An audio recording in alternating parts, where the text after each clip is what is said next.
যে আমার বাবা কোনোদিনও দেশ ছেড়ে পালিয়ে যাওয়ার লোক নয়। ওই হাসিনা আজকে পালিয়ে গিয়েছে দেশ থেকে, তার এই বাংলাদেশে মৃত্যু বা দাফন হবে কিনা সেই নিশ্চয়তা আমরা কেউ দিতে পারছি না। এটা হলো আল্লাহর বিচার। আমার বাবা 67 বছর বয়সে উনি ক্যান্সারে আক্রান্ত হয়ে মারা যান 2014 সালে। ওই 153 জন বিনা ভোটের এমপির নির্বাচনে আগে যখন আন্দোলন চলছিল, চলাকালীন সময়ে তিনি গ্রেফতার হয়ে কারাবন্দী হন এবং সেই সময় ওনার চিকিৎসার অভাবে তার যে রোগ ক্যান্সার সেটি আরো ঘোরতর খারাপ হয়ে দিকে যায় এবং পরবর্তীতে উনি জেল থেকে বের হয়ে কোর্টের আদেশ নিয়ে ওনাকে এয়ারপোর্ট থেকে ফিরিয়ে দেওয়ার পরেও তিনি আবারও রিট করে তিনি কোনো মতে তিনি দেশ ত্যাগে করতে পারেন এবং চিকিৎসা নিতে পারেন।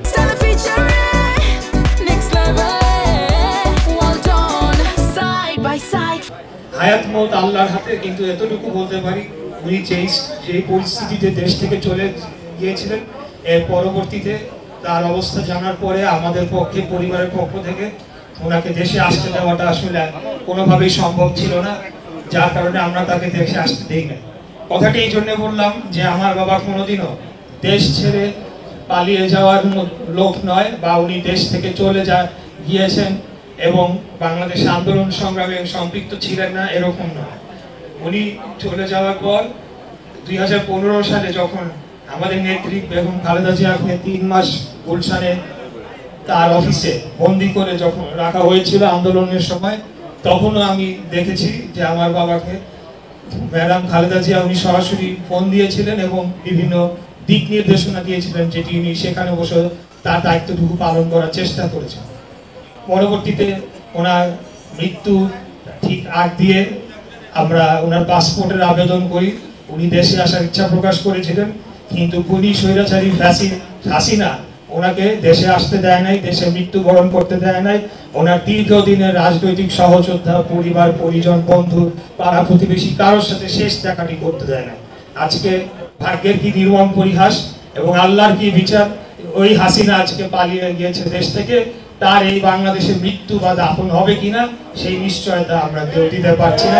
এটা হলো আল্লাহর বিচার।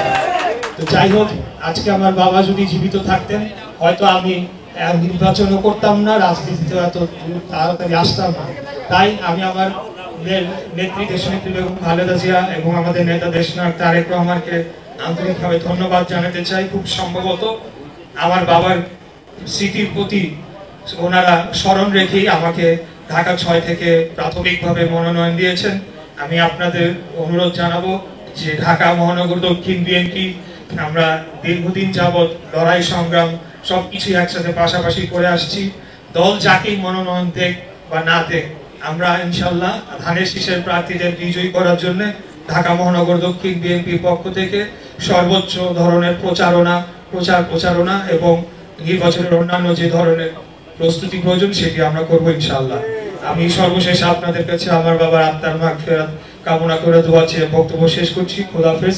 বাংলাদেশ জিন্দাবাদ। বাংলাদেশ জাতীয়তাবাদী দল জিন্দাবাদ। আসসালামু আলাইকুম।